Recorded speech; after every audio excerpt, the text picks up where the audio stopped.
Shalom kekasih-kekasih Tuhan. Renungan pada hari ini berjudul Pemberesan Dosa. Sebelum kita mendengarkan renungan pada saat ini, marilah kita sama-sama mengawalinya dengan berdoa.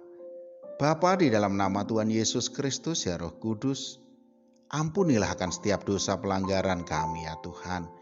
Biarlah kebenaran firman-Mu itu tertanam dalam loh hati kami sehingga menuntun kami untuk kehidupan yang lebih baik lagi. Di dalam nama Tuhan Yesus Kristus kami sambut berkat firman-Mu. Haleluya. Amin. Firman Tuhan pada saat ini terambil dari Yosua 7 ayat 11. Orang Israel telah berbuat dosa. Mereka melanggar perjanjianku yang kuperintahkan kepada mereka. Mereka mengambil sesuatu dari barang-barang yang dikhususkan itu. Mereka mencurinya, mereka menyembunyikannya, dan mereka menaruhnya di antara barang-barangnya.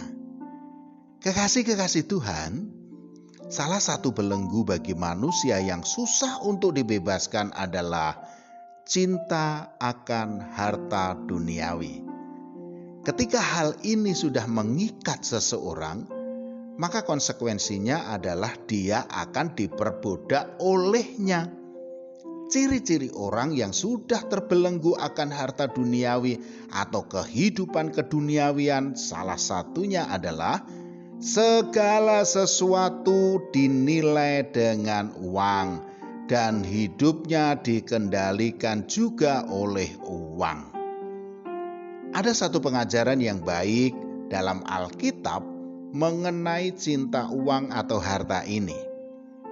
Dikisahkan tentang bangsa Israel yang mengalami kemenangan besar atas kota Yeriko. Namun kemenangan besar ini juga dinodai oleh kekalahan bangsa Israel atas kota Ai yang jauh lebih kecil dan tidak sekuat dan sehebat Yeriko. Penyebab utama kekalahan itu disebabkan oleh karena cinta harta, saudaraku.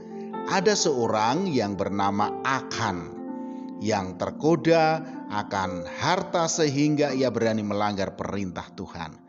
Akan adalah penyebab kekalahan bangsa Israel terhadap Ai. Ia telah berdosa dengan melanggar perjanjian dengan Tuhan. Akan mengambil barang jarahan yang memang telah dikhususkan. Lalu bagaimana langkah Yosua sebagai pemimpin mengatasi masalah ini? Yosua membereskan dosa yang ada. Dosa adalah penghambat utama untuk mengalami berkat, pertolongan, dan mujizat Tuhan di dalam hidup kita. Maka dosa harus kita bereskan. Kalau dosa itu tetap membelenggu seseorang dan tidak segera dibereskan, maka berkat Tuhan dapat berkurang, terhalang, atau bahkan hilang sama sekali. Tuhan tidak akan memberkati umat yang menolak menyingkirkan dosa. Yesaya 59 ayat 1 dan 2 mengingatkan kita. Sesungguhnya tangan Tuhan tidak kurang panjang untuk menyelamatkan dan pendengarannya tidak kurang tajam untuk mendengar. Tetapi yang merupakan pemisah antara kamu dan Allahmu ialah segala kejahatanmu dan yang membuat dia menyembunyikan diri terhadap kamu sehingga ia tidak mendengar ialah segala dosamu. Untuk itulah saudaraku, seperti halnya Yosua yang melakukan pemberesan terhadap dosa, maka kita pun harus melakukan pemberesan terhadap dosa. Bagaimana cara melepaskan ikatan dosa cinta harta ini? Dikatakan dalam Yohanes 8 ayat 31b sampai dengan 32. Jikalau kamu tetap dalam firman-Ku, kamu benar-benar adalah murid-Ku dan kamu akan mengetahui kebenaran dan kebenaran itu akan memerdekakan kamu.